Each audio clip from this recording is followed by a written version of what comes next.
Dapatkah Anda lihat, oh berhasil akhirnya butuh beberapa detik untuk terhubung. Ya, sebelum kita mulai, saya ingin menyampaikan beberapa hal dan saya tidak punya agenda.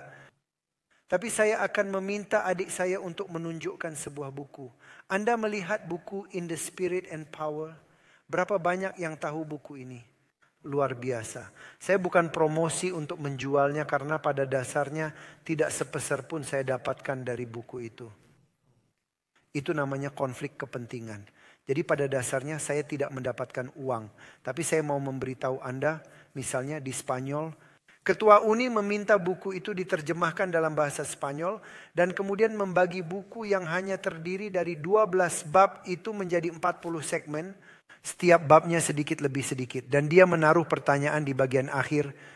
Dan kemudian panduan belajar. Dan kemudian poin-poin keputusan. Dan menyebarkan buku ini ke seluruh negeri, ke seluruh Spanyol. Dan mulai tanggal 1 Januari, mereka akan pelajari satu segmen setiap hari selama 40 hari. Untuk kebangunan rohani di seluruh negeri. Kemudian mereka lakukan itu di Serbia. Jadi sejauh ini ada dalam 11 bahasa. Dan digunakan untuk 40 hari kebangunan rohani. Dan di bagian barat laut negara ini, di sini seperti konferensi Upper Columbia. Dan mereka membagikannya di sekolah-sekolah agar anak-anak mempelajari buku ini. Dan keluarga-keluarga di rumah mempelajarinya pada hari Rabu malam. Dan mereka mengatakan bahwa orang-orang belajar dari buku itu, berdoa bersama, belajar bersama, berbicara bersama, dan mengalami kebangunan rohani. Jadi saya akan merekomendasikannya. Dan buku-buku lain, tak harus buku itu. Buku-buku lain yang kami baca bersama keluarga. Dan kami pelajari bersama, berdoa bersama, berbagi. Luangkan waktu untuk berbagi. Dan kemudian berdoa lagi. Karena berdoa dan belajar bersama membawa keluarga lebih dekat dengan Tuhan dan lebih dekat satu sama lain. Ini penting di zaman kita hidup, ini sangat penting. Jadi saya akan mendorong Anda tak harus mempelajari buku itu. Bisa buku yang lain, tetapi luangkan waktu untuk belajar bersama keluarga. Sangatlah penting untuk memiliki mezbah belajar secara pribadi. Tetapi juga penting untuk membangun kembali penyembahan mezbah keluarga. Saya telah melihat banyak orang bercerai selama bertahun-tahun saya melayani. Tetapi saya belum pernah melihat sebuah keluarga yang berdoa bersama dan belajar bersama mengalami perceraian. Itu tidak terjadi. Orang-orang yang berdoa bersama dan belajar bersama adalah orang-orang yang bersatu dengan erat. Sama halnya dengan gereja. Orang-orang yang berkumpul dan berdoa bersama. Seperti yang Ellen White katakan tentang murid-murid. Dan dia berkata bahwa ada perpecahan, ada pertengkaran. Dia menggunakan kata pertengkaran, ada konflik. Sampai akhirnya mereka berdoa bersama di ruang atas. Dan kemudian dalam buku Kisah Para Rasul setelah halaman 34. Dia berkata setelah mereka berdoa bersama, hal itu membawa mereka lebih dekat dengan Tuhan dan lebih dekat satu sama lain. Dan kemudian dia mengatakan setiap perpecahan di antara mereka lenyap. Mereka menjadi satu. Sehingga hal itu mempersiapkan jalan bagi Roh Kudus untuk datang. Hanya di dalam kesatuan ada kuasa dan ada hadirat Allah. Dan doa bersama membawa persatuan. Persatuan dalam keluarga dan dalam gereja. Betapa menyenangkannya hal itu. Jika Anda melihat keluarga-keluarga berdoa bersama. Jika Anda melihat gereja-gereja berdoa bersama. Tidak akan ada lagi konflik. Anda paham? Jadi saya mendorong Anda bukan hanya untuk mendengar tetapi juga melakukannya. Lakukanlah. Sebelum kita mulai, saya ingin bertanya apakah Anda memiliki pertanyaan tentang apa yang kita bicarakan sejauh ini. Terkait dengan kebangunan rohani, dengan kedatangan kedua. Jika ada pertanyaan, jangan ragu untuk bertanya. Saya tidak janji akan memberikan jawabannya, tetapi silakan bertanya. Saya beri Anda waktu untuk memikirkannya.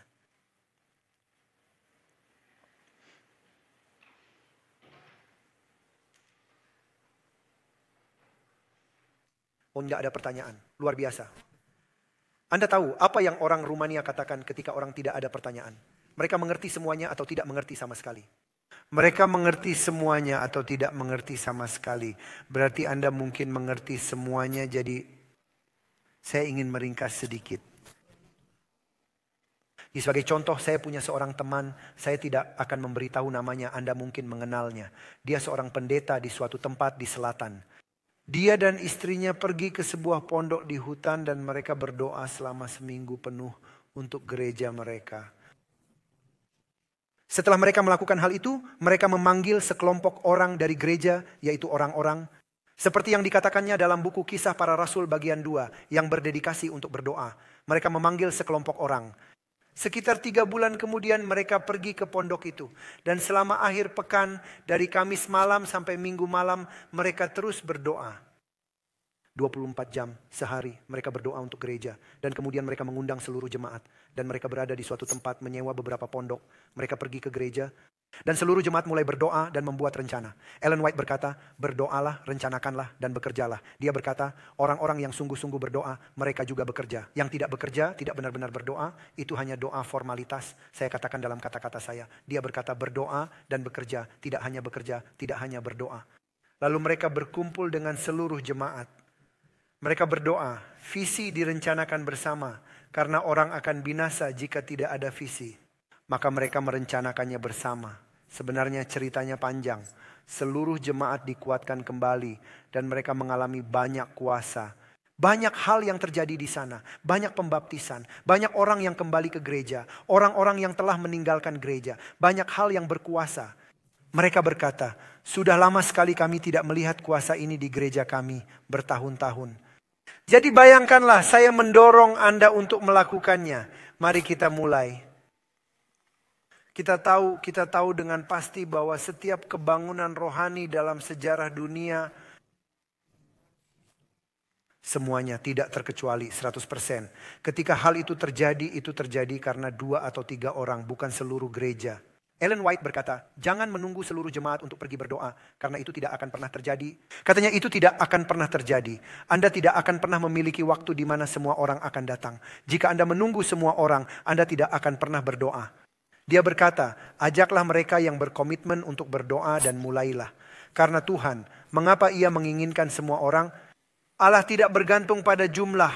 Allah dapat memberikan kemenangan kepada 1 atau 1.000.000 orang dengan cara yang sama.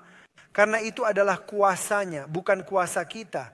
Dia mengatakan alasan ketidakefisienan kita, alasan kurangnya keberhasilan kita. Saya akan mengatakan alasan kegagalan kita adalah karena kita terlalu mempercayai metode dan perencanaan manusia. Dan terlalu sedikit pada kuasa Tuhan. Kita berbicara tentang kuasa Tuhan, tetapi setiap kali kita merencanakan sesuatu, kita hanya merencanakan apa yang dapat kita lakukan dengan kekuatan kita. Kita tidak pernah benar-benar merencanakan dalam kuasa Allah. Dan jika Anda mengatakan bahwa Anda percaya pada kuasa Allah yang tidak terbatas, mengapa kamu membatasi Allah pada batas-batas kekuatan manusia? Kita tidak menyelaraskan perkataan kita dengan perbuatan kita. Oleh karena itu kita tidak bisa meyakinkan siapapun karena kita sendiri tidak mengetahuinya. Dan dia berkata, Anda tak akan pernah bisa menceritakan tentang Kristus jika Anda tak pernah mengalaminya. Untuk membagikan Kristus, Anda harus dipenuhi dengan Kristus. Dan Anda perlu mengalami Kristus dan mengetahui kuasanya dalam hidup Anda.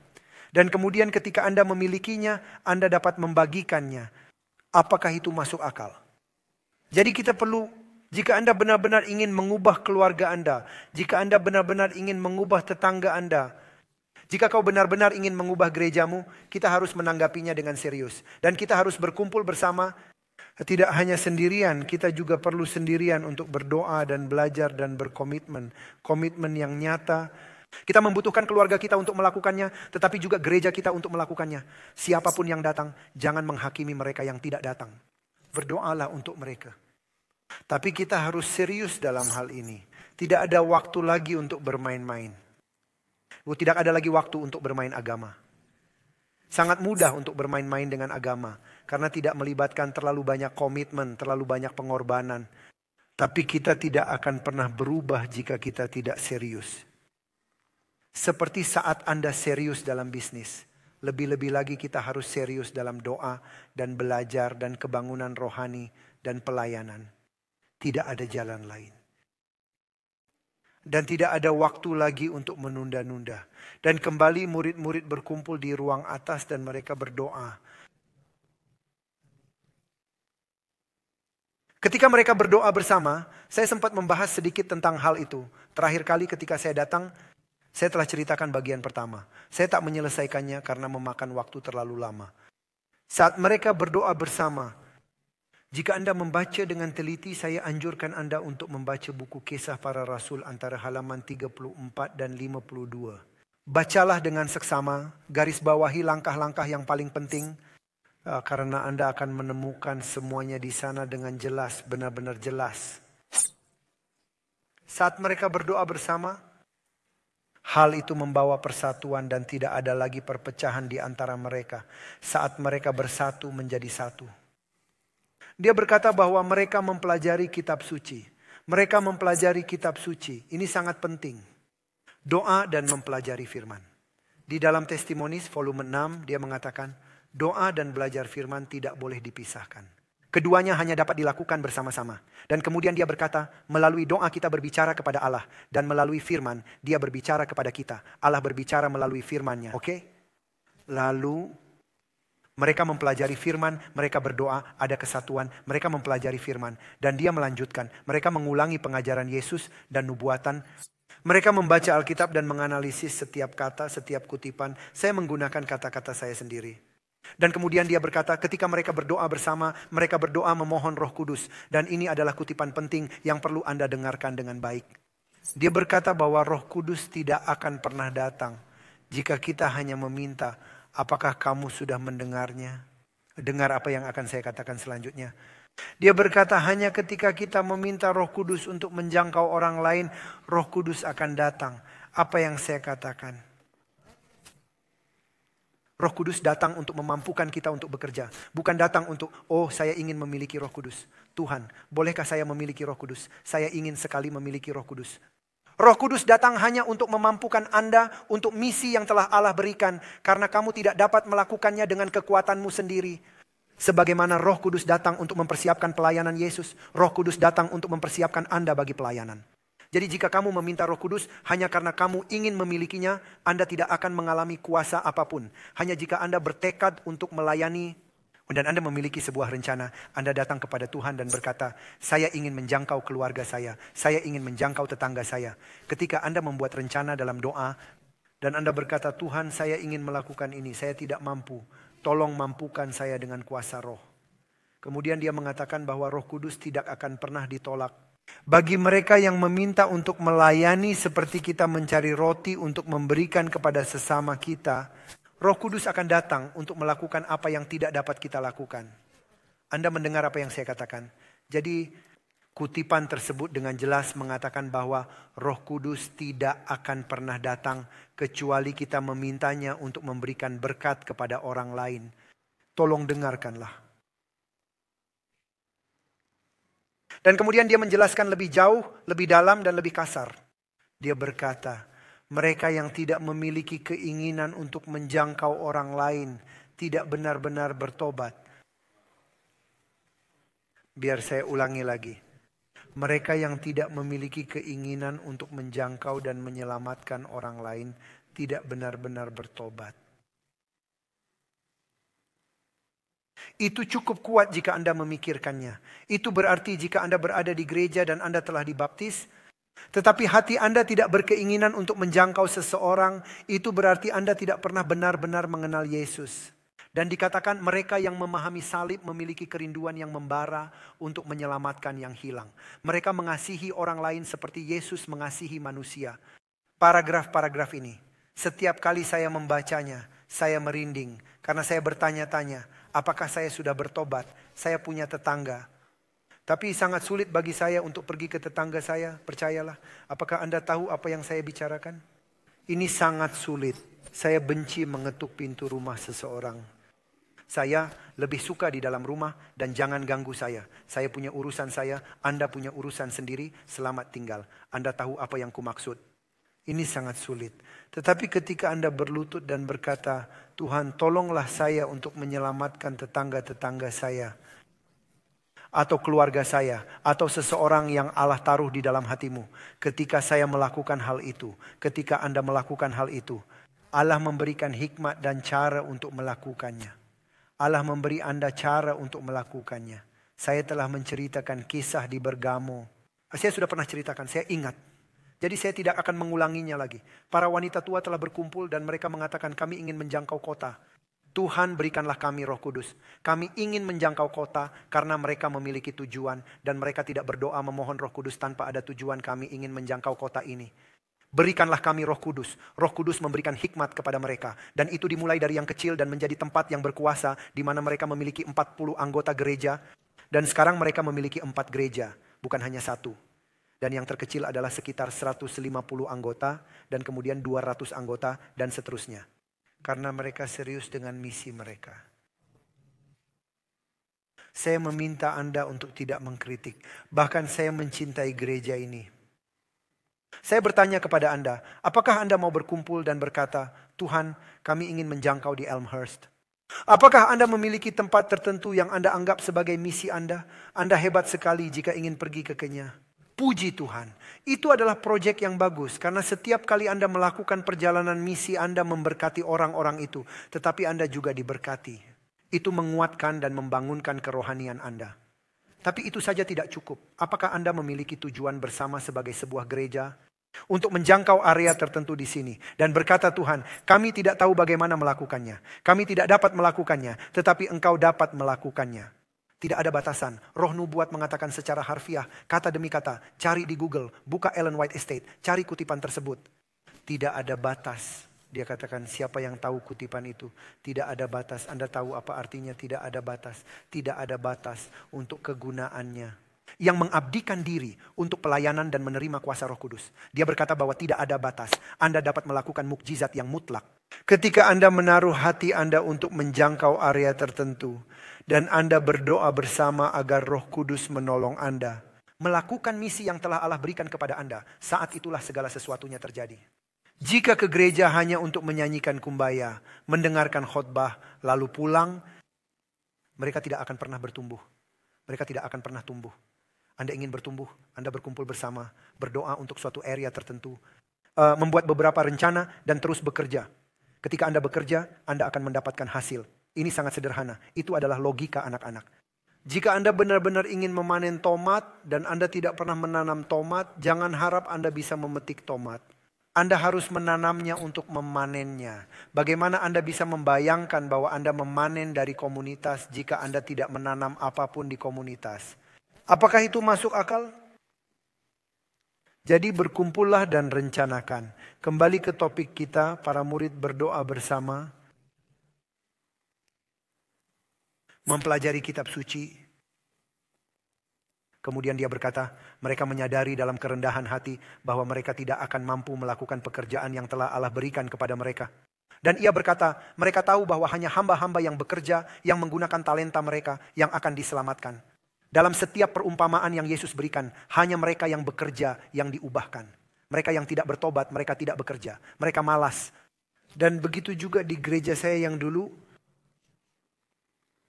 Saya mengatakan kepada semua orang, saya tidak akan membaptis satu jiwa pun ke dalam gereja saya kecuali Anda bekerja. Di gereja saya tidak ada tempat bagi orang Advent yang malas. Orang Advent yang malas bukanlah Advent, titik. Jika Anda seorang Advent yang malas, pergilah ke gereja lain. Di gereja saya, kamu tidak diterima. Saya lebih suka orang berdosa yang bekerja daripada orang kudus yang malas, titik. Anda mengerti? Orang Advent yang malas bukanlah seorang Advent. Kembali ke topik, murid-murid berdoa. Menyadari katanya dalam kerendahan hati, ketidakmampuan mereka, ketergantungan mereka, mereka berdoa memohon Roh Kudus.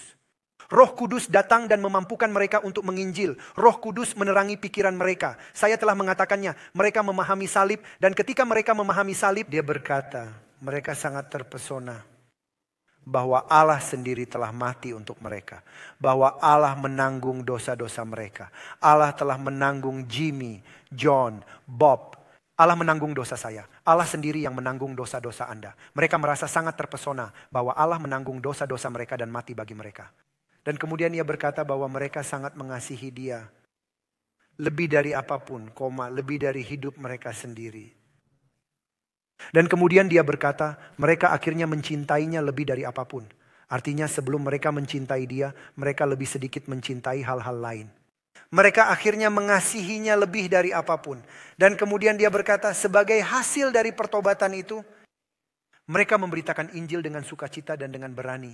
Kemudian ia berkata, mereka tahu bahwa menginjil akan mengorbankan nyawa mereka.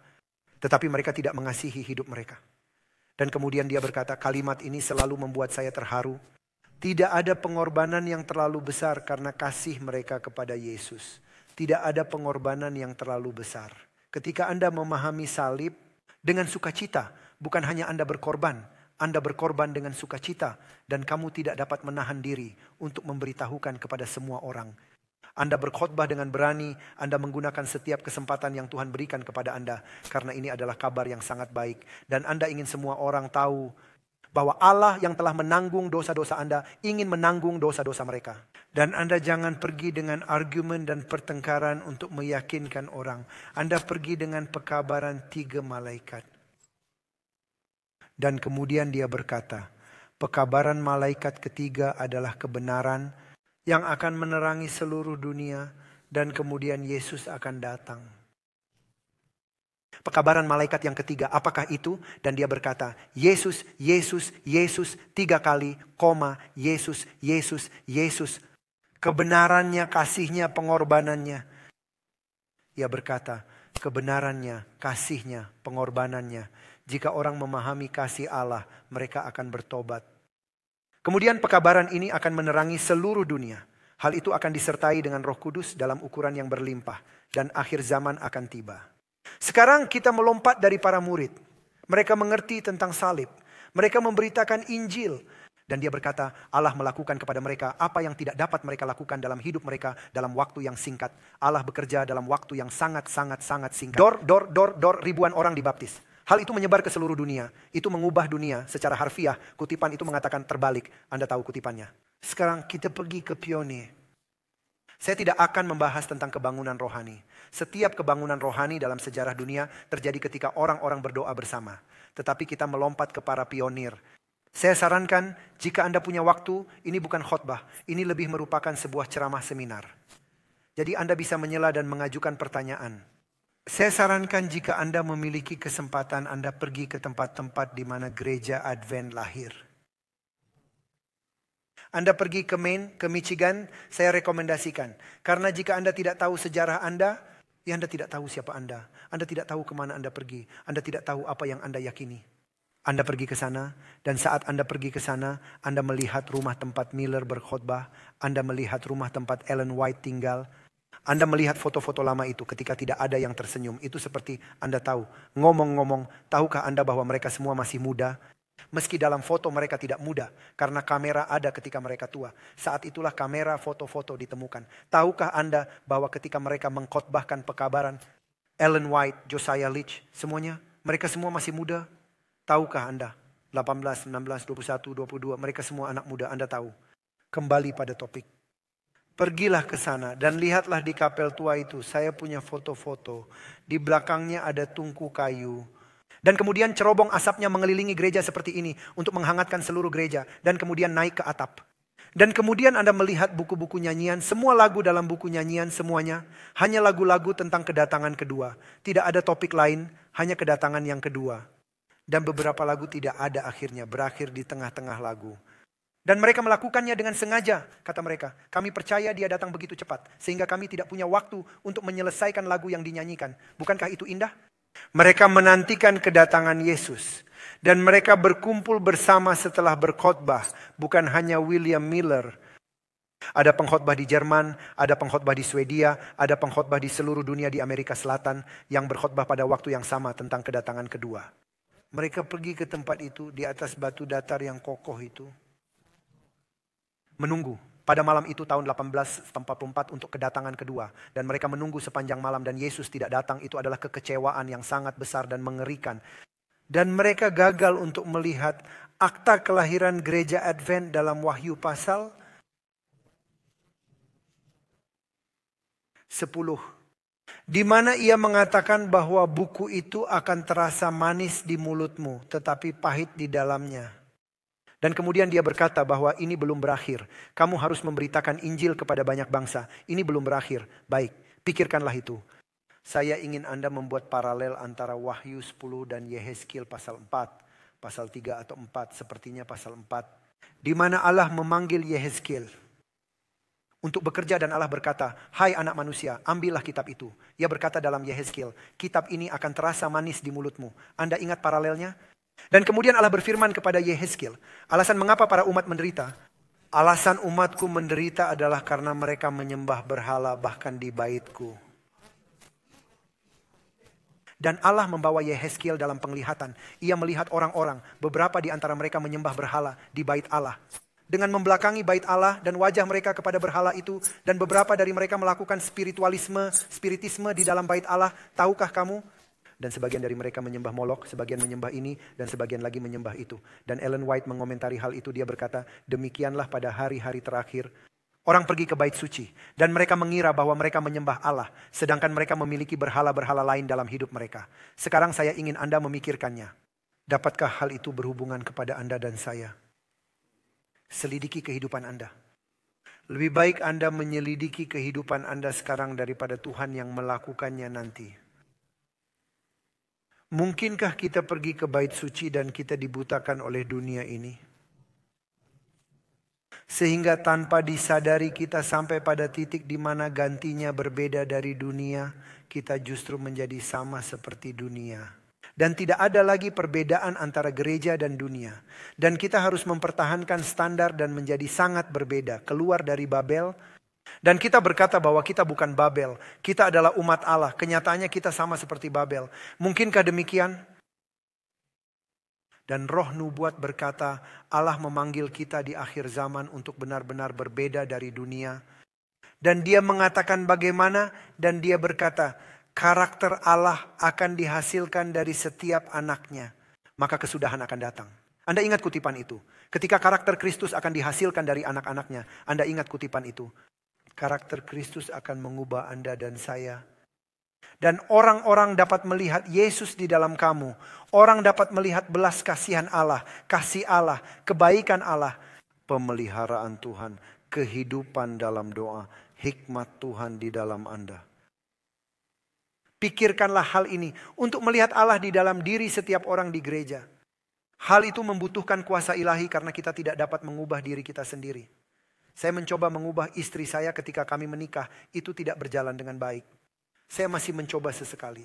Itu tidak berjalan dengan baik. Itu hanya berjalan ketika saya mencoba mengubah diri saya sendiri. Kapankah kita akan menganggapnya serius, menganalisa hidup kita, dan benar-benar serius tentang hal itu? Anda tidak bisa mengubah diri Anda sendiri. Tetapi Anda dapat mencari hadirat Allah melalui doa dan belajar. Dan jika Anda bersungguh-sungguh, kuduskanlah mereka dalam kebenaran. Firman-Mu adalah kebenaran. Ketika kita serius dalam doa dan firman, pengudusan akan terjadi. Apa yang saya bicarakan? Ellen White berkata, dengarkanlah dengan saksama. Dalam buku Today with Christ, dia berkata, karena Allah kudus dalam lingkupnya, pada tingkatnya, ia memanggil kita ke tingkat kita. Anda mengerti? Allah tidak memanggil Anda untuk menjadi seperti dia, tetapi dia memanggil Anda untuk berada di posisi yang telah dia berikan kepada Anda. Lakukan segala sesuatu di sana. Dan kamu tidak dapat melakukannya dengan kekuatanmu sendiri. Tetapi setiap kali kamu menyerahkan hidupmu dengan berdoa dan belajar, hubungan dengan Kristus itu akan mengubahkan Anda secara bertahap. Bukanlah urusan Anda untuk mengubah diri Anda sendiri. Itu adalah urusan Tuhan. Dialah yang mengubah hati. Tetapi urusan Anda adalah untuk menjadikannya prioritas. Dan bersungguh-sungguh dalam doa, belajar, dan melayani. Itulah bagianmu. Mengetahui bahwa Kristus ada di dalam dirimu sebagai pengharapan akan kemuliaan. Jadi jika kamu mencari dia, ia akan mengubah kamu. Anda tidak dapat melakukannya, tetapi dia bisa. Kamu tidak diselamatkan oleh kesempurnaanmu. Kamu diselamatkan oleh dia. Tetapi kamu harus memanggil hadiratnya. Karena mereka yang memanggil nama Tuhan akan diselamatkan. Allah memanggil Anda untuk menjadikan dia sebagai prioritas. Dan itulah yang membuat Anda berbeda dari orang lain. Tuhan harus menjadi nomor satu dalam hidup kita. Kita kembali kepada para pionir. Mereka menunggu Kristus. Kristus tidak datang. Dan paralel antara para murid dan pionir. Ketika Yesus mati bagi mereka. Itu adalah akhir dari dunia. Karena mereka mengira bahwa ketika Yesus tidak datang bagi para pionir kita, itu adalah akhir dari dunia. Mereka menjadi putus asa. Dari lebih dari 500 juta orang turun menjadi segelintir orang. Semua orang pergi. Pikirkanlah tentang waktu yang lain segera ketika orang-orang akan meninggalkan gereja.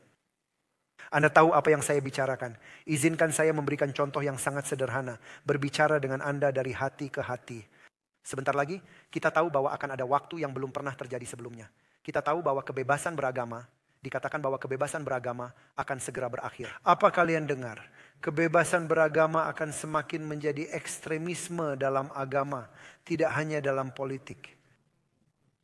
Jadi semakin banyak ekstremisme sehingga pada akhirnya tidak ada lagi kebebasan berbicara, tidak ada lagi kebebasan beragama. Kebebasan beragama akan berakhir. Ketika penganiayaan dimulai, apakah Anda berpikir bahwa anggota-anggota kita akan tetap bertahan dan dianiaya? Jika mereka tidak memiliki hubungan dengan Kristus, hanya mereka yang memiliki Kristus yang hidup di dalam hati mereka yang akan bertahan, sedangkan yang lain akan keluar. Masa-masa itu akan sangat sulit. Tidak ada makanan untuk dibeli. Anda tidak akan dapat membeli, menjual. Pikirkan hal ini. Di Eropa mereka mengesahkan undang-undang bahwa orang tidak punya hak lagi untuk memiliki uang tunai lebih dari 1.000 euro. Jika lebih, Anda akan ditangkap. Hanya kartu kredit dan transfer bank. Itu akan menjadi cara yang sangat baik untuk mengendalikan orang. Jika mereka ingin memblokir akun Anda, mereka akan melakukannya. Apa yang Anda lakukan? Hanya mereka yang telah menjadikan Kristus sebagai tempat perlindungan mereka. Dikatakan bahwa roti dan air tidak akan pernah kekurangan. Sebagaimana Allah menyediakan makanan bagi bangsa Israel di padang gurun. Pernahkah Anda berada di padang gurun di sana? Saya pernah ke sana. Tidak ada apa-apa di sana. Karena Allah mampu menyediakan bagi Israel di sana. Sebagaimana Allah mampu menyediakan bagi Elia selama masa kekeringan. Sebagaimana Allah mampu menyediakan makanan bagi orang-orang di penjara. Allah berjanji bahwa Ia akan memenuhi kebutuhanmu. Pertanyaannya adalah, apakah Anda cukup mengenalnya saat penganiayaan dimulai? Untuk tetap teguh di dalam Dia dengan harga berapapun. Untuk mengasihi Dia lebih dari kebebasan Anda, rumah atau pekerjaan atau hidup Anda. Apakah Anda sudah cukup terhubung dengannya? Orang-orang berkata, saya takut pada masa-masa itu. Mengapa? Apakah menurut Anda untuk orang lain akan mudah selama masa itu? Tidak akan mudah. Semua orang akan dalam masa perang. Semua orang akan melalui wabah. Semua orang akan mengalami bencana atau lebih buruk atau krisis. Semua orang akan mengalami malapetaka. Kecuali mereka yang memiliki Yesus akan dilindungi bahkan di tengah-tengah krisis. Saya lebih suka melalui krisis bersama Yesus daripada tanpa Yesus. Saya tidak takut akan masa-masa itu. Saya ingin Yesus datang. Ketika saya melihat hal-hal ini terjadi, saya berkata, pujilah Tuhan, angkatlah kepalamu, lihatlah Yesus akan datang. Alkitab berkata dalam Wahyu 17, mereka yang takut tidak akan masuk surga karena mereka tidak memiliki Allah. Jika Anda memiliki Allah, Anda tidak perlu takut. Ellen White mengatakan dengan sangat jelas ketika ia berkata, ketika saya memikirkan cara Allah memimpin kita di masa lalu, saya akan berkata dengan berani. Ia mengatakan bahwa kita tidak perlu takut kecuali kita lupa. Kita tidak perlu takut. Jika Anda mengenal Allah Anda tidak akan takut. Anda takut karena Anda hanya memiliki teori tentang Allah, tetapi tidak memiliki kehadiran Allah. Jika Anda memiliki hadirat Allah, jika Allah menyertai Anda, siapakah yang dapat melawan Anda? Anda mengerti? Tetapi kunci kita adalah belajar untuk mengalami hadirat Allah setiap hari mulai hari ini. Itulah cara Anda mempersiapkan diri untuk saat-saat itu. Dan kembali, Yesus tidak datang, para pionir kecewa. Mereka kembali berdoa, mereka belajar bersama, mereka berdoa bersama, mereka mempelajari kitab suci, mereka mempelajari nubuat-nubuat. Dan dia berkata ketika mereka berdoa bersama, mereka menjadi satu lagi. Para pionir seperti para murid. Dan kemudian Roh Kudus menolong mereka memahami bait suci dan salib. Dan dia berkata bahwa mereka mengasihi Allah. Mereka mengerti. Akhirnya mereka memahami salib, mereka memahami segala sesuatu. Dan kemudian dia berkata mereka mengerti para pionir bahwa mereka memiliki sebuah misi untuk memberitakan Injil kepada segala bangsa, maka kesudahannya akan tiba. Jadi saya bertanya kepada Anda, apakah menurut Anda misi ini hanya diberikan kepada para pendeta? Jika Anda ingin masuk surga, Anda adalah bagian daripadanya. Roh nubuat berkata ketika para anggota awam akan bersatu, apa yang dia katakan? Tepat sekali. Ketika para anggota awam akan menyatukan kekuatan mereka dengan para pendeta, maka kita akan menyelesaikan pekerjaan ini. Jika Anda ingin masuk surga, Anda harus menjadi bagian dari pekerjaan ini. Allah memanggil Anda untuk bekerja. Anda benar-benar perlu berdoa untuk seseorang. Anda perlu berlutut dan berdoa untuk seseorang. Saya ingin Anda memikirkan hal ini secara praktis. Bagaimana jika setiap anggota gereja berdoa untuk 2 orang? Dan saya hanya memilih angka 2, bisa jadi 5, 1 lebih baik daripada tidak sama sekali. Bagaimana jika setiap anggota gereja di seluruh dunia berjumlah 22 juta orang? Baik, 22,4 juta orang. Bagaimana jika setiap anggota gereja yang berjumlah 22 juta orang mendoakan 2 orang dan menginjili 2 orang? Bagaimana jika setiap orang dari kita di dalam gereja ini mau berdoa untuk 2 orang dan menginjili 2 orang? Anda berdoa untuk mereka dan kemudian mengunjungi mereka dan Anda gunakan metode Kristus. Apa yang akan dia lakukan? Apa yang ia lakukan? Berbaur dengan mereka. Makan bersama mereka. Mendengarkan mereka sebagai orang yang peduli dengan kebutuhan mereka. Mendengarkan mereka. Berbelas kasihan kepada mereka. Membangun persahabatan, kepercayaan. Dan kemudian dia berkata, ikutlah aku.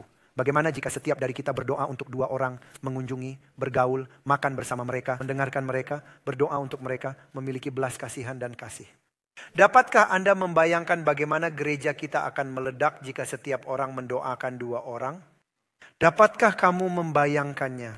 Tapi apa yang akan terjadi? Anda akan berubah, gereja akan menjadi sehat, gereja akan bertumbuh.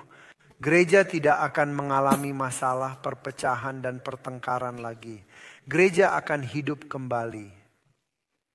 Kamu akan bersukacita setiap kali baptisan hari Sabat.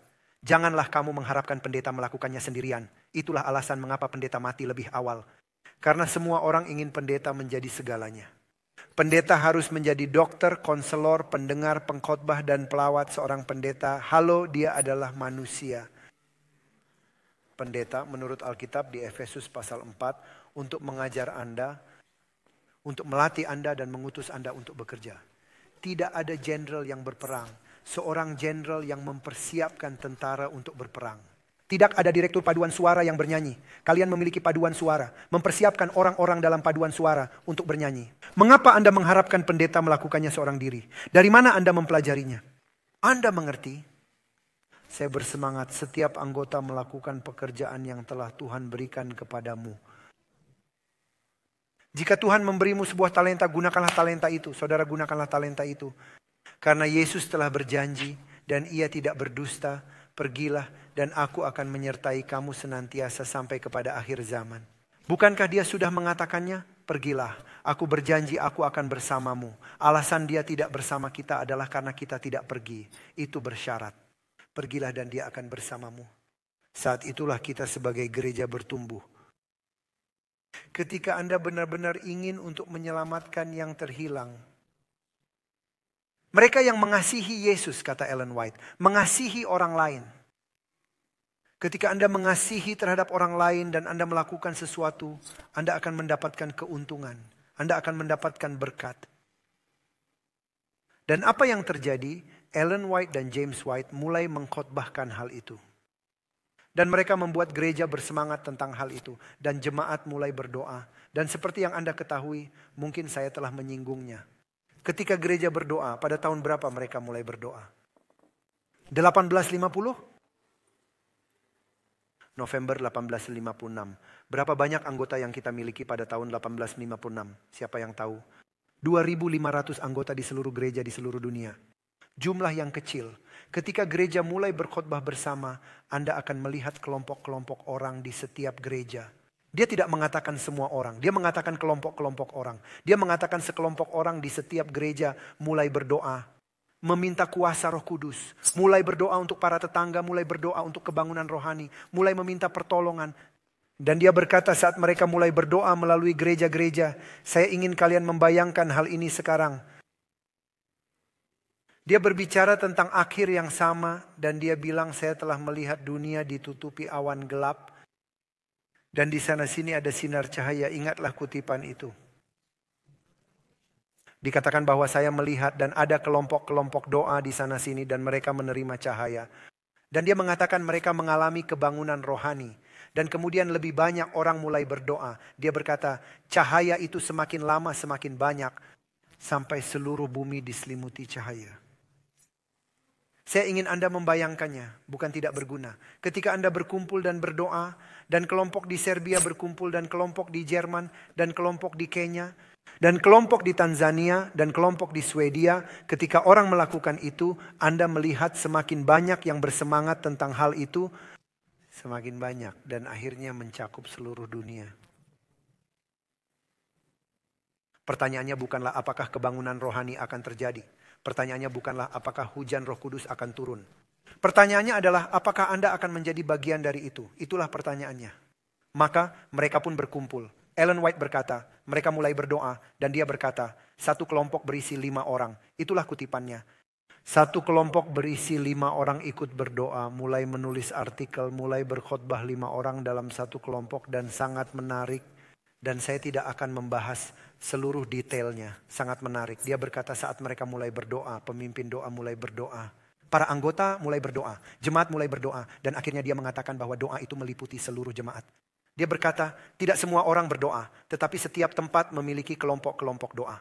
Ketika mereka melakukan hal itu, mereka mulai berdoa pada bulan November. Mereka berdoa sampai bulan Mei. Mereka berdoa sampai bulan Mei, awal Mei tahun berikutnya. Mereka berdoa sampai tahun 1857. Ketika mereka berdoa, dia berkata, Allah mengutus para malaikat di setiap bagian dunia untuk mempersiapkan dunia bagi pemberitaan kebenaran dan bagi kesudahannya. Allah mengutus malaikat untuk mempersiapkan dunia. Sangat menarik. Sungguh menakjubkan. Apa yang dia katakan setelah itu. Aneh sekali apa yang dia katakan. Saya akan membaca kutipannya saja karena itu cukup kasar. Oke, saya menemukannya. Dia berkata di sana orang-orang itu. Ada semangat pengudusan, dedikasi, dan kasih kepada Allah yang tidak ada di sini saat ini. Itu kutipan dari Testimonies volume 1 halaman 128. Orang-orang siap untuk mengorbankan segalanya, termasuk nyawa mereka sendiri, harta mereka, milik mereka, segala sesuatu untuk pekerjaan Tuhan. Mereka merendahkan diri, mereka berdoa bersama, mereka berkhotbah bersama. Hampir semua orang percaya bahwa berita ini akan berakhir dengan seruan nyaring dari malaikat yang ketiga. Ini dia, dengarkan sekarang karena mereka gagal melihat pekerjaan itu selesai dalam beberapa bulan. Mereka kehilangan harapan dan mereka berhenti berdoa. Testimonies volume 1 halaman 186. Dan dia berkata, saya melihat bahwa pekabaran ini tidak akan digenapi dalam beberapa bulan saja. Tetapi mereka harus terus berdoa dan bekerja. Jadi apa yang terjadi, saya tidak tahu apakah Anda mengerti kutipan tersebut. Apa yang terjadi, ini adalah pelajaran sejarah dari sejarah kita. Apa yang terjadi setelah 5-6 bulan berdoa, mereka tidak melihat hasilnya. Kami telah berinvestasi dalam bisnis ini selama 6 bulan dan tidak ada keuntungan. Mari kita menyerah, mari kita tutup bisnis ini. Ketika saya dan istri saya memulai sebuah pabrik jahit kecil di Rumania, kami memulai dengan hal-hal kecil, seperangkat spray tempat tidur, handuk, pakaian renang. Dan kemudian kami menambahkan ini, menambahkan itu, dan kemudian celana perlahan-lahan kami mulai tumbuh. Ketika kami memulai bisnis ini, ada orang lain yang memulai bisnis yang sama. Saat itu terjadi krisis di Rumania. Anda pergi ke toko dan Anda tidak akan menemukan kaos, mantel. Anda tidak dapat menemukan apapun. Anda masuk ke dalam toko dan hanya ada rak-rak kosong pada dasarnya. Itu kosong. Itu adalah krisis. Dan pada saat itu kami memulai bisnis.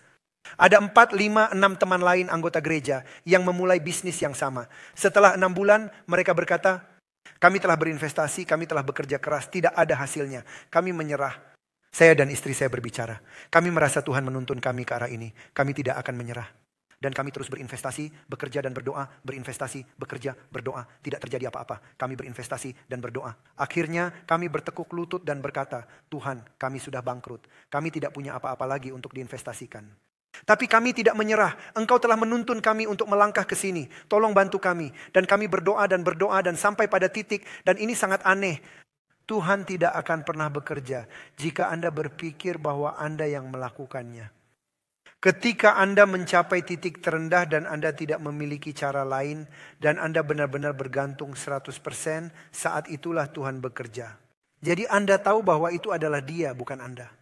Anda tidak bisa menerima pujian apapun. Kami sampai di bawah, kami mencapai titik terendah dan berhenti. Kami kehilangan semua yang telah kami investasikan selama hampir setahun. Kami kehilangan segalanya. Saya ingat ketika saya berada di Bukares. Saat itu musim dingin. Saya berjalan, saya tidak punya uang lagi untuk diinvestasikan. Saya berjalan di atas salju, sepatu saya rusak pada bagian ujung kaki kanan. Dan saat melangkah sepatunya akan terbuka seperti mulut karena bagian bawahnya lepas. Dan salju masuk ke dalam. Saya basah dan kedinginan. Dan saya lelah. Saya berkata pada istri saya menyerah. Ya, dia berkata tidak. Kita berkata kita tidak menyerah. Dan saya ingat pergi dari satu pabrik ke pabrik lainnya memohon, bisakah Anda memberi saya kain? Saya memulai sebuah bisnis. Dan semuanya mereka tidak punya kain. Semuanya dikirim untuk diekspor. Kami tidak punya bahan, tidak ada kain. Semua orang melemparkan saya melalui pintu, menendang saya keluar. Dan saya ingat berdoa, kita tidak akan menyerah, kita tidak akan menyerah, kita tidak akan menyerah. Saya berjalan ke 11 pabrik, Triko, Davamunca, Textila, Tenara Garda, Sufeika. Saya bisa menghitungnya 11 pabrik dan saya sampai di pabrik terakhir. Setelah sebulan berjalan saya sampai di pabrik terakhir. Dan saya ingat secara spesifik, ceritanya panjang. Saya ingat wanita itu saat saya berbicara dengannya. Saya berkata dalam bahasa Rumania dengan aksen Oltenia yang tiba-tiba. Saya berkata, saya sudah pernah ke sana dan ke sini dan ke sana dan ke sini. Dan mereka menyuruhku dari Hanas ke Kayafas. Karena mereka mengirimku dari manajer ke manajer, dari manajer ke direktur, dari direktur ke direktur. Dan setelah 3 hari, mereka mengatakan tidak. Saya berkata, jangan kirim saya dari Hanas ke Kayafas, katakan saja tidak. Jadi saya pulang. Dan dia berkata, Anda punya aksen selatan. Karena saya berkata dalam bahasa Rumania, seharusnya saya berkata, I am forced. Saya katakan, fusei. Jadi pada dasarnya saya menggunakan aksen Oltenia, khususnya bagian selatan. Dia berkata, Anda berasal dari Oltenia, dari cara Anda berbicara. Saya berkata, ya. Dia berkata, sebutkan namamu. Saya katakan Goya. Dia berkata, saya Goya. Katakan padaku nama lainmu, Pavel. Dia berkata, apakah engkau anak Pavel Goya? Ya. Dan dia berkata, Anda tahu, saya sepupu ayahmu. Dia adalah direktur pabrik. Dan dia adalah pacar Perdana Menteri negara. Dan dia berkata, ceritakan kisahnya. Saya menceritakan kisahnya. Dia berkata, sudah berapa banyak pabrik yang kau kunjungi? Semuanya. Ini yang terakhir. Dan kau tak dapat apa-apa. Saya tak dapat apa-apa. Dan kau tidak menyerah. Saya tidak menyerah. Duduklah. Dia mengambil telepon. Dia menelepon Perdana Menteri negara itu. Dia berkata, saya kirimkan keponakanku. Jika engkau tak menolongnya, kau tak akan bertemu denganku lagi. Kau ingin bertemu denganku malam ini. Bantu dia seperti kau membantuku. Dan kemudian truk dari pemerintah datang dan Perdana Menteri menelepon saya dan dia menelepon setiap pabrik. Dia berkata, saya kirimkan keponakan saya. Dan saya berpikir dengan istri saya. Ketika kami pikir kami benar-benar bangkrut, ketika kami mencapai titik terendah bahwa kami tidak punya harapan, tidak punya uang lagi, tidak ada lagi solusi, tidak ada lagi ide, tidak ada lagi apa-apa. Saat itulah titik kritis dan Tuhan membalikkan keadaan. Dan kami mulai menutupi seluruh negeri dengan produk kami.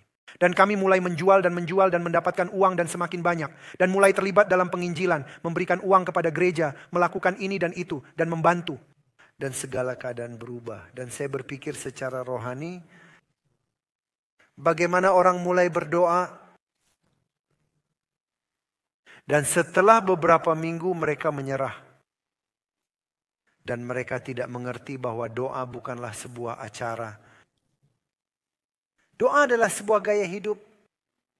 Buku Roh Nubuat Step to Christ berkata, doa adalah nafas jiwa. Anda tidak bernapas hanya saat krisis datang.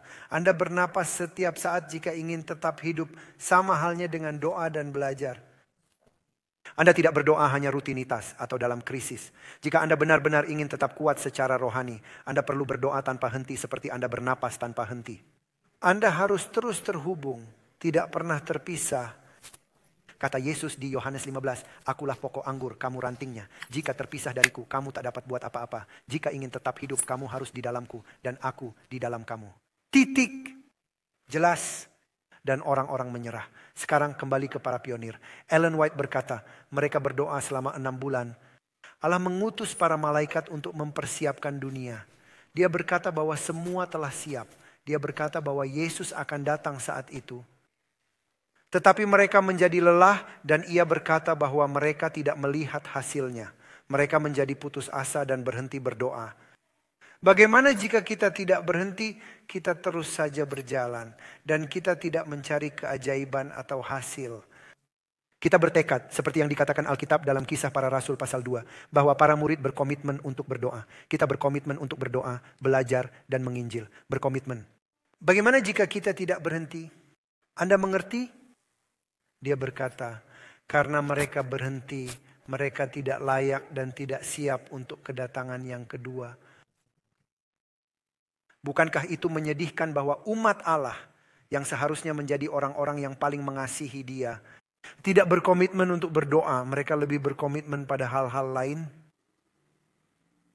Bukankah kita seharusnya menjadi terang dunia? Bagaimana kita dapat mengajar orang lain untuk berdoa dan belajar jika kita sendiri tidak berkomitmen untuk berdoa dan belajar? Dan dia mengatakan hal yang sama pada kenyataannya ketika mereka mulai berdoa. Testimonies, volume 1, halaman 186. Allah mengutus malaikat-malaikat ke segala penjuru untuk mempersiapkan hati orang-orang yang tidak percaya akan kebenaran. Yesus telah siap untuk datang. Pada waktu yang sama, saya telah mengatakannya sebelumnya. Jeremiah Lanphier di New York mulai berkhotbah dan mereka mulai dengan 10 orang setiap kali datang untuk berdoa. Ya, dan kemudian menjadi 10.000 dan 100.000 dan kemudian jutaan dan sekitar 10.000 pembaptisan dalam sebulan. Dalam waktu 1,5 tahun ada 1,4 juta orang yang bertobat. Dalam 1 tahun ada 1,4 juta orang yang mengalami kebangunan rohani Pentakosta. Pada saat yang sama di Inggris terjadi konferensi dan ratusan ribu orang dibaptis. Pada waktu yang sama Moody di Chicago ratusan ribu, lebih dari 400.000 orang. Pada saat yang sama di seluruh dunia terjadi kebangunan rohani. 6 bulan ketika umat kita berdoa, mereka berhenti berdoa. Lalu kita ke tahun 1901. Dia berbicara di depan majelis General Conference. Dan ia berkata, Allah memanggil kamu umatnya untuk berdoa, belajar, dan bekerja. Dan dia berkata, jika kamu berkomitmen, kamu dapat menyelesaikan pekerjaan itu dan melihat Yesus datang. Mereka mulai berdoa lagi pada tahun 1901. Dan ketika mereka berdoa, saat ini berapa lama mereka berdoa? Siapa yang tahu sejarah? 2 tahun sedikit lebih baik, bukan 7 bulan tapi 2 tahun. 1901 hingga 1903. Sekarang dengarkan dengan saksama. Ketika mereka mulai berdoa lagi, dia berkata, saya telah melihat bahwa jika umat kita terus berdoa, maka Allah akan menyelamatkan dunia, menjangkau seluruh dunia, dan Kristus akan datang untuk menebus umatnya.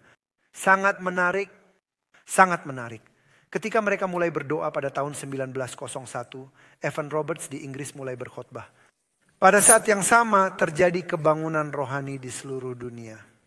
Kebangunan rohani di Brasil, di Meksiko, di Chili, di Afrika Selatan, di Kanada, Australia, Selandia Baru. Kebangunan rohani di Skandinavia, Eropa Tengah, Eropa Selatan, hingga di Korea, dan kemudian di Tiongkok. Dan kemudian dia berkata, umat kita berhenti berdoa. Butuh waktu lebih lama dari yang mereka perkirakan. Dan mereka tidak siap untuk terus berdoa dan menunggu. Mereka menjadi lelah. Pada dasarnya, yang perlu kita pahami dari hal ini adalah bahwa ketika Anda menyerahkan hidup Anda, ini bukanlah sebuah pertunjukan. Ini seharusnya untuk selamanya. Ketika Anda menyerahkan hidup Anda seharusnya pergi ke arah sana. Jadi pertanyaannya adalah, apakah Anda bersedia melakukannya? Bukankah aneh jika kita bersedia berkomitmen selama sebulan, tapi tidak bersedia berkomitmen selamanya? Anda tahu apa artinya itu? Itu artinya kita benar-benar tidak mengasihi Allah. Wow. Orang-orang diam. Anda makan terlalu banyak? Orang tidak mau berkomitmen selamanya. Dan mereka membayangkan bahwa mereka akan bersama Allah selamanya di surga dan menikmatinya. Tetapi mereka tidak cukup mengasihi Dia untuk mau bersamanya di sini. Itu berarti mereka mencintai hal-hal lain. Lebih dari mereka mencintai Allah. Dan mereka mengharapkan Aladin dan lampu ajaib. Mereka berdoa sedikit dan keajaiban itu terjadi dan selesai sudah. Mari kita kembali ke urusan kita. Dan mereka tidak mengerti bahwa dunia ini tidak akan ada lagi. Mereka tidak mengerti bahwa ini hanya sementara. Yesus datang dan itu akan menjadi dunia yang benar-benar berbeda. Semuanya akan menjadi baru. Hal-hal ini telah berlalu. Kamu tidak membawa apa-apa dari sini ke surga. 0. Apapun yang telah Anda kerjakan, jika Anda sangat mencintainya, Anda akan terbakar bersamanya karena mereka akan terbakar. Dan kamu harus lebih mengasihi Yesus sampai pada tingkat di mana kamu berkomitmen kepadanya lebih daripada komitmenmu kepada hal-hal ini. Saya tidak mengatakan bahwa Anda tidak boleh pergi bekerja. Saya tidak mengatakan bahwa Anda tidak boleh memiliki rumah atau mobil. Saya tidak mengatakan bahwa Anda tidak perlu istirahat atau liburan. Saya mengatakan bahwa komitmen Anda kepada Tuhan dan kasih Anda kepada Tuhan harus berada di atas hal-hal lain. Harus menjadi prioritas. Saya mengatakan bahwa di pagi hari kamu harus memulai hari dengan doa dan belajar.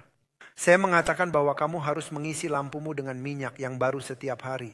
Ellen White berkata, nah, kita perlu baptisan roh yang segar setiap hari. Akhir kutipan. Sebuah baptisan roh yang segar setiap hari. Saya mengatakan bahwa Anda harus disegarkan dalam hubungan Anda dengan Allah setiap hari. Saya mengatakan bahwa setiap pagi ketika Anda memulai hari, Anda meletakkan hidup Anda dan keluarga Anda di tangan Tuhan dan berkata, Tuhan, saya membutuhkan Engkau hari ini. Saya menginginkan Engkau. Saya tidak mampu. Saya memiliki kecenderungan untuk mencintai diriku sendiri. Saya memiliki kecenderungan untuk mencintai barang-barang saya. Bantu saya lebih mencintaimu. Saya meminta Engkau, jika ada sesuatu dalam hidup saya yang lebih saya cintai daripadamu, tolong hapuskan itu. Apakah Anda takut untuk berdoa seperti doa itu? Ya, terkadang saya berpikir, ketika orang menabrak truk saya, apakah saya tidak terlalu mencintai truk saya? Anda tahu, setiap pria mencintai mobilnya, mainannya, dan peralatannya. Jika Anda memiliki peralatan, Anda tahu apa yang saya bicarakan. Ketika anak-anak saya menyentuh alat-alat saya marah. Jangan menyentuhnya. Kembalikan seperti semula. Bersihkan. Jangan sampai hilang. Saya mengatakan bahwa Anda harus berdoa agar jika Anda mencintai sesuatu lebih dari Anda mencintai Tuhan, Tuhan akan menyingkirkannya dari Anda. Sehingga tidak akan ada penghalang di antara kamu dan Tuhan. Tidak ada apa-apa. Dengarkanlah baik-baik. Ellen White menjelaskan lebih jauh bahwa sebagian dari kita mengasihi keluarga kita lebih daripada mengasihi Allah. Dan Allah untuk menyelamatkan kita harus menyingkirkan rintangan-rintangan itu. Pikirkanlah. Apa Anda mendengarnya? Kita membuat berhala dari keluarga kita. Dan kita mengasihi keluarga kita lebih daripada mengasihi Allah. Dan hal itu akan menghalangi kita dan keluarga kita untuk masuk surga. Apakah Anda harus kehilangan sesuatu untuk belajar menjadikan Allah sebagai prioritas? Bukankah kita harus belajar untuk menjadikan Tuhan sebagai prioritas? Titik. Apa kalian dengar saya? Pastikan bahwa Anda mengutamakan Tuhan setiap hari. Allah memanggil Anda sekarang lebih dari waktu-waktu sebelumnya untuk menjadikan Dia sebagai prioritas. Anda tidak perlu khawatir bagaimana Anda akan melakukannya. Dia akan melakukannya di dalam Anda. Tetapi Anda perlu mengundang dan meminta pertolongan dan kehadirannya setiap hari. Pastikan Anda menjadikannya prioritas. Pastikan bahwa Anda melakukan doa, belajar, dan melayani. Pastikan bahwa Anda peduli dengan tetangga dan keluarga Anda. Dan seterusnya, dan seterusnya. Karena mereka gagal untuk terus berdoa, Dia berbicara kepada orang-orang dan Dia berkata, ketika gereja kita akan berkumpul dan berdoa bersama, dan pergi seperti yang diperintahkan, katanya kesudahannya akan tiba. Dan kemudian Dia berkata, hal itu tidak akan pernah tercapai dalam waktu yang singkat. Kita harus bertekun karena Allah harus bekerja dengan manusia. Allah harus mempersiapkan manusia dan bekerja dengan manusia tidaklah mudah. Sekarang saya ingin melompat sedikit. Waktu kita singkat, waktu kita sebenarnya sudah habis, sudah jam 4. Saya ingin melompat sedikit. Sekarang jam 3. Komputer saya mengatakan jam 4, baik. Dengar, banyak sekali di gereja kita. Saya tahu Anda lelah, Anda perlu makan, saya juga perlu makan, saya juga lelah. Saya tidak banyak tidur belakangan ini. Dalam beberapa tahun terakhir saya tidak banyak tidur. Saya ingin Anda mendengar ayat ini. Banyak yang telah kehilangan pandangan tentang Yesus. Mereka harus mengarahkan pandangan mereka kembali kepada Yesus. Apakah Anda menyimak?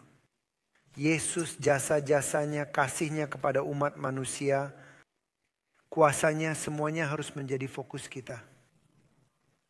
Ia berkata, segala kuasa ada di tanganku supaya aku dapat membagikan karunia-karunia kepada manusia. Ia ingin memberikan karunia kebenarannya kepada agen-agen manusia. Dan sekarang dengarkanlah pekabaran yang diperintahkan Allah untuk disampaikan kepada dunia. Pekabaran yang diperintahkan Allah untuk disampaikan kepada dunia adalah pekabaran 3 malaikat. Ini harus diberitakan dengan suara nyaring dan akan disertai oleh Roh Kudus. Last Day Events, halaman 200. Pekabaran terakhir. Saya membaca kutipan ini. Ini sangat hebat. Pekabaran belas kasihan terakhir yang akan disampaikan kepada dunia adalah pekabaran malaikat ketiga, koma. Ini adalah penyataan kasih Kristus. Apakah yang dimaksud dengan pekabaran 3 malaikat? Penyataan kasih Kristus. Pekabaran ini akan menarik hati banyak orang. Ketika mereka memahami kasih Allah yang melampaui segala pemahaman, yang lebih dalam dari apapun, lebih luas dari apapun, lebih tinggi dari apapun. Pekabaran ini kasih Allah adalah pekabaran 3 malaikat. Karakter kasih Allah. Anak-anak Allah harus menyatakan kemuliaan dan kasih Allah di dalam kehidupan mereka. Mereka harus menyatakan apa yang telah dikerjakan oleh kasih karunia Allah di dalam diri mereka. Supaya mereka dapat berkuasa atas orang lain. Bagaimana Anda bisa meyakinkan orang lain?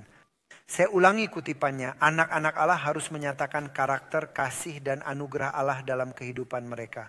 Mereka harus menunjukkan dalam kehidupan mereka apa yang telah Allah lakukan bagi diri mereka. Pada saat itulah mereka dapat mempengaruhi orang lain. Mengapa kita tidak dapat mempengaruhi orang lain? Karena kita tidak menunjukkannya. Kita mengkhotbahkannya tetapi kita tidak menghidupkannya. Itulah alasan mengapa kita tidak memiliki kuasa. Itulah alasannya saudara-saudari, ketika kalian pulang ke rumah kalian berkata, Tuhan ampunilah aku. Tolonglah saya untuk bertobat. Berikanlah Roh Kudus-Mu kepadaku. Ubahlah hatiku Tuhan.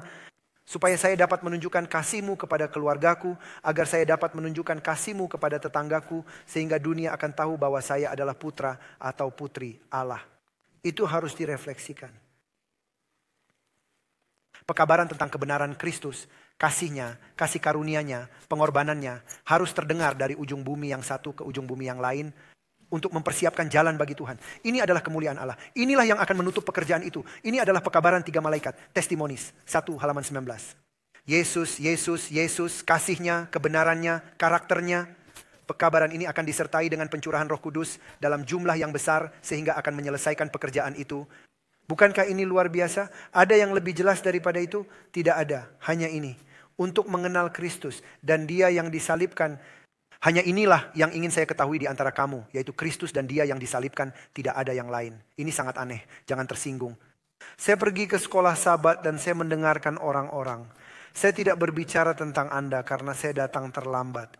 Saya tidak tahu apa yang Anda bicarakan. Tetapi saya pergi ke sekolah Sabat dan saya mendengarkan orang-orang. Dan mereka adalah yang terbaik dalam filsafat. Mereka sangat pintar, semua orang berbicara. Dan semua orang mengatakan sesuatu yang penting. Banyak teori dan kemudian Anda pergi dan melihat bagaimana mereka hidup.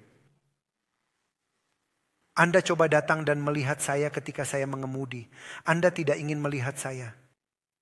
Saya benar-benar marah dengan pengemudi paralel. Saya tidak tahu bagaimana menjelaskannya. Itu membuat saya sangat marah. Ketika seseorang di dalam truk berjalan lambat, pengemudi menggunakan ponsel atau tertidur saat mengemudi dan kemudian mengemudi secara paralel. Tidak ada yang di depan dan 3 mil mobil saling membelakangi, bumper ke bumper di belakang mereka. Dan apa yang bisa dilakukan? Mereka hanya tidur. Pindah ke sisi kanan, biarkan saya lewat. Anda tahu apa yang saya bicarakan? Tolong mengemudi di jalur yang benar. Dan kemudian istri saya berkata kepada saya, mengapa kamu berkhotbah kepada orang lain? Jika Anda tidak tahu bagaimana mengasihi mereka, bagaimana jika Tuhan menempatkan mereka untuk mengemudi secara paralel? Anda mengerti? Bagaimana jika Tuhan menempatkan mereka untuk mengemudi secara paralel sehingga Anda mendapatkan pelajaran? Apakah Anda sudah dilahirkan kembali? Dan saya berkata, sayang, tolong tinggalkan saya sendiri. Jadi apa yang saya bicarakan? Hal yang nyata. Kita pergi ke gereja, kita sangat pandai dalam hal teologi, kita tahu segalanya. Tetapi kita belum dilahirkan kembali. Jadi kita perlu bertobat, saudara-saudari. Bukankah demikian? Kita perlu berlutut dan berkata, Tuhan ampunilah aku. Tolonglah saya, ubahlah hati saya. Bukan saudaraku, bukan saudariku, kata lagu itu. Tetapi ini aku, Tuhan, yang membutuhkan doa. Ubahlah hatiku. Jadikanlah kasih Kristus terlihat dalam diriku. agar saya tahu bagaimana mengasihi para pengemudi yang ada di jalan. Saya tahu bagaimana mengasihi orang-orang bahwa hal itu tidak mengganggu saya sampai mati. Jadi karena jika saya belajar untuk menunjukkan Yesus, maka akan mudah untuk berbicara tentang Yesus. Jika tidak, maka khotbah kita tidak ada nilainya. Karena penginjilan terbaik yang dapat kita lakukan adalah hidup yang penuh dengan kasih. Seperti karakter Yesus di dalam diri kita. Apakah Anda paham? Inilah cara gereja kita akan dikenali di seluruh dunia. Dalam masyarakat yang penuh kebencian, dalam masyarakat yang egois dan mementingkan diri sendiri. Dalam masyarakat yang tidak peduli lagi tentang apapun, bahkan moral, kasih sayang. Orang-orang tidak lagi memiliki belas kasihan. Orang-orang terbiasa dengan kekerasan, bahkan orang-orang menyukai kekerasan. Orang-orang yang menonton film, jika film itu tidak ada kekerasan, mereka tidak menyukai film tersebut. Mereka berkata, oh ini untuk anak-anak. Orang-orang suka kekerasan. Dalam masyarakat yang penuh dengan kejahatan, melihat orang-orang yang penuh dengan cinta, pada saat itulah Kristus ada di dalam hati Anda. Anda tidak akan masuk surga kecuali jika hati Anda dipenuhi dengan Kristus. Anda mengerti apa yang saya katakan. Dan jika Anda tidak berniat untuk mengundang Kristus setiap hari untuk mengubah Anda, mengapa Anda berada di sini? Pulanglah. Gereja adalah untuk orang-orang yang merindukan Yesus. Gereja adalah untuk orang-orang yang haus dan lapar akan Allah. Jika Anda tidak memiliki rasa lapar akan Allah, untuk apa Anda berada di sini? Jadi inilah saatnya untuk benar-benar mencari Yesus lebih dari waktu-waktu sebelumnya. Inilah saatnya untuk melihat sekeliling dan melihat peristiwa-peristiwa dan memahami bahwa peristiwa-peristiwa itu akan semakin meningkat. Ini akan menjadi lebih buruk. Ini tidak akan menjadi lebih baik. Covid bukanlah yang terakhir. Perang di Ukraina atau Israel bukanlah yang terakhir. Bukan. Ekonomi yang buruk bukanlah akhir dari segalanya. Anda berharap ini akan menjadi lebih baik. Anda salah. Ini akan menjadi lebih buruk.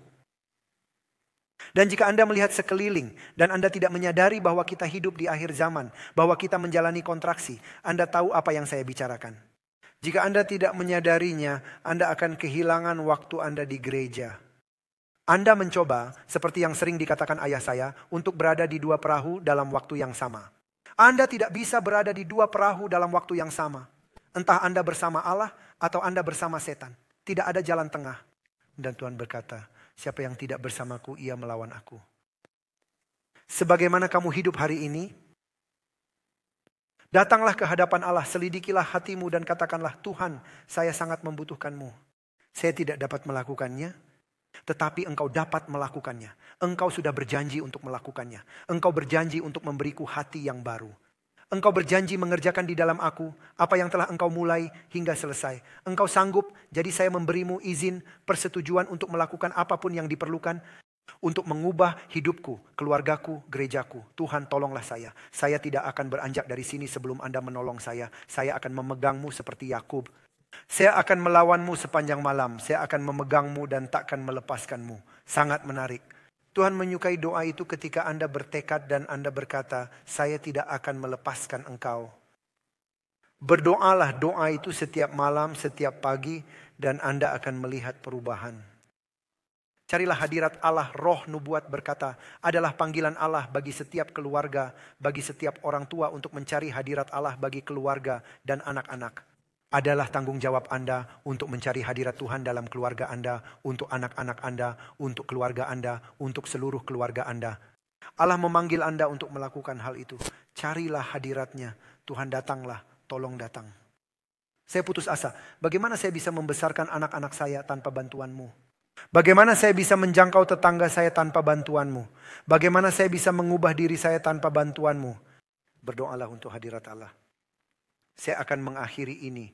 Saya akan memberikan beberapa cerita kemudian kita selesai. Saya ingat secara detail. Ketika saya sedikit putus asa, saya sedikit kesal karena hal-hal yang sangat sederhana. Hal yang sangat-sangat sederhana. Misalnya, saya tidak pernah kehilangan telepon seumur hidup. Tidak pernah. Telepon rusak, tidak pernah kehilangan telepon, kehilangan kunci. Istri saya kehilangan telepon setiap minggu. Saya melebih-lebihkan untuk menyampaikan maksud saya. Dia lupa menaruh telepon di kulkas. Dapatkah Anda membayangkannya? Dia bicara dengan anak-anak. ambil makanan dari kulkas, kedua tangannya sibuk, menaruh teleponnya, ambil makanan, dan menutup kulkas. Kemudian dia berkata, apakah Anda melihat ponsel saya? Ponselnya ada di dalam kulkas. Saya tidak pernah kehilangan ponsel. Dan disinilah saya terbang ke Jerman. Saya datang dari Jerman, saya melakukan 3 kali perjalanan bolak-balik lelah, mengantuk. Mereka menunggu saya di bandara. Mereka menjemput saya dari bandara setelah saya terbang sepanjang malam tanpa tidur sedetik pun. Dan mereka langsung membawa untuk ceramah. Saya berbicara di Kongres Pemuda dan kemudian pada hari Sabat setelah hari Jumat. Saya berbicara pada hari Sabat siang, sore, dan malam. Kemudian saya bicara hari Minggu pagi, Minggu siang, kemudian rapat dengan para pendeta dan penatua Minggu sore, dan kemudian Senin pagi, jam 6 pagi, saya di pesawat lagi terbang pulang ke rumah. Dan saya lelah dan saya kehilangan ponsel saya tertidur di kursi pesawat. Dan telepon saya ada di tangan saya atau di saku saya atau mungkin di sini terjatuh. Dan kemudian saya mendengar pengumuman. Tegakkan tempat duduk Anda, pasang sabuk pengaman, kita bersiap untuk mendarat. Dan saya bersiap untuk mendarat, saya terbangun dan meluruskan tempat duduk saya dan pramugari melihat ke arah saya dan berkata, tegakkan kursi Anda. Baik, saya tegakkan kursi, mendarat, saya turun dari pesawat, mengambil ponsel untuk menelepon istri saya. Hey, saya sudah pulang dan ponsel saya tidak ada lagi. Pertama kali saya kehilangan ponsel, itu adalah sebuah tragedi, akhir dari dunia. Jadi saya memeriksa ponsel saya memeriksa di saku saya memeriksa di tas saya, tidak ada. Saya kembali dan mereka tidak izinkan saya kembali ke pesawat. Saat sudah keluar tidak boleh masuk. Saya katakan saya kehilangan ponsel saya di sana. Dia berkata tidak masalah Mr. Goya, tunggu di sini. Dia memeriksa kursi saya, dia kembali, tidak ada ponsel di sana, tolong kembali, ponsel saya ada di sana. Dia kembali, dia melihat ke bawah kursi, ke saku depan kursi depan, ke belakang, ke bawah, mungkin terjatuh. Dan ketika mereka mendarat, mereka menginjak rem. Jika Anda menaruh sesuatu di lantai, benda itu akan terbang ke bagian depan pesawat. Mereka cari kemana-mana, katanya tidak ada ponsel di sini. Saya pergi ke bagian hilang dan ditemukan, mereka menulis kasusnya, memberi nomor kasus, memberi saya email dan berkata, kami akan mencari telepon Anda selama sebulan. Tidak ada yang terjadi. Sebulan berlalu, 2 bulan berlalu, mereka mengirimi saya email. Kami menutup kasus ini, kami tidak menemukan telepon Anda. Saya pergi ke Australia. Saya baru saja datang dari Afrika, tinggal di rumah 1 hari dan pergi ke Australia. Saya sangat lelah. Dan saya terbang selama 35 jam secara keseluruhan. Berkendara ke bandara 2 jam, menunggu di bandara 2 jam, terbang 5 jam ke Los Angeles, tinggal 2 jam di Los Angeles. Terbang selama 15 jam setengah ke Sydney, tinggal selama 2 jam di Sydney. Terbang 5 jam lagi ke Perth, ke West Coast, dan kemudian berkendara selama 1 jam. Saya pergi ke Australia. Begitu mereka menjemput saya dari bandara pada Jumat malam, saya berbicara Jumat malam, Sabtu pagi 2 kali, Sabtu sore 3 kali, dan Minggu 2 kali. Dan kemudian Senin pagi pukul 6 pagi saya berada di pesawat terbang kembali 35 jam. Lalu apa yang terjadi? Pergi ke sana. Saya tiba di sana setelah berjam-jam dan di Sydney di bandara penerbangan ditunda. Ya, saya sampai di Sydney terlambat. Wanita itu berkata, Anda hanya punya waktu setengah jam, Anda ketinggalan penerbangan untuk terbang ke Perth, ke West Coast, Anda kehilangan koneksi Anda. Jadi saya lari dari loket. Ya, dia berkata, itu busnya, naiklah ke bus. Saya berlari ke bus dan ponsel saya yang lain tertinggal. Saya punya 2 ponsel, keluarga dan bisnis. Saya kehilangan ponsel saya dalam perjalanan dari Jerman, ponsel keluarga saya. Dan sekarang saya kehilangan ponsel kerja saya. Saya meninggalkan di atas meja loket telepon saya.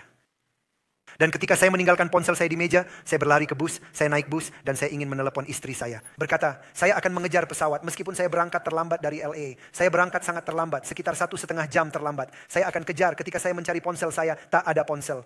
Dan saya putus asa, saya tidak punya telepon, saya kehilangan 2 ponsel. Jadi saya berdoa dan saya berdoa, Tuhan tolong bantu saya menemukan ponsel saya. Amin, terima kasih. Dan kemudian saya memikirkannya dan berdoa lagi, Tuhan tolong bantu saya menemukan ponsel saya. Dan berhenti dan memikirkannya. Lalu berdoa lagi dan berkata, Tuhan saya putus asa. Saya tidak punya telepon, saya tidak bisa menelepon keluarga saya tidak bisa melakukan pekerjaan, tak bisa mengirim email, tak bisa berkomunikasi dengan orang-orang. Saya tidak tahu jika mereka datang dan menjemput saya.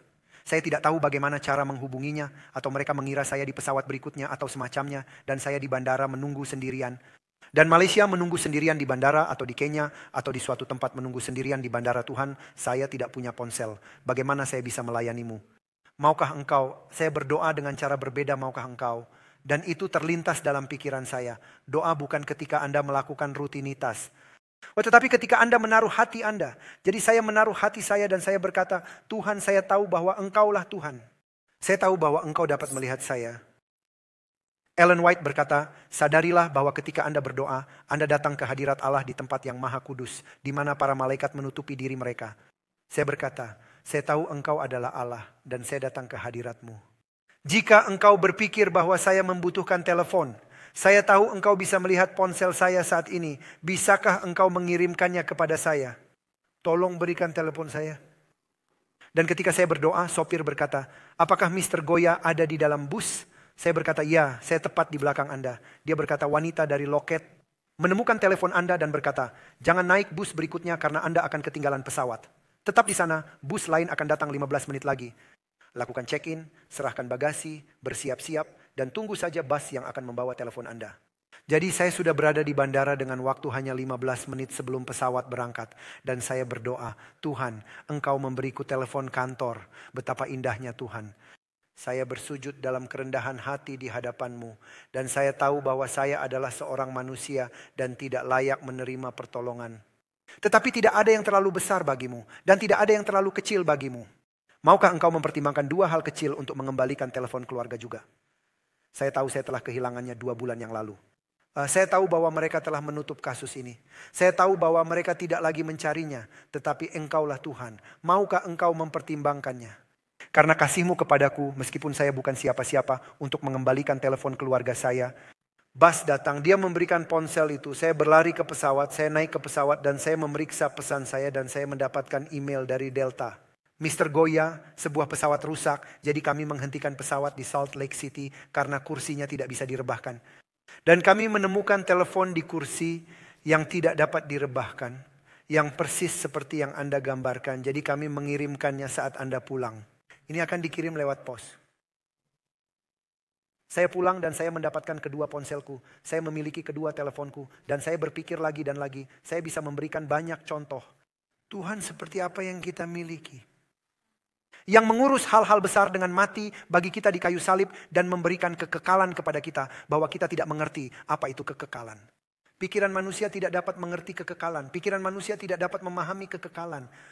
Namun dia memberikan kepada kita hal-hal kecil seperti ponsel yang hilang. Seminggu yang lalu saya tidak bisa menemukan paspor saya. Saya putus asa di mana saya meninggalkannya. Saya berdoa. Dan kemudian sebuah pikiran muncul di benak saya. Cari di mantel itu di dalam saku dan ternyata ada di sana.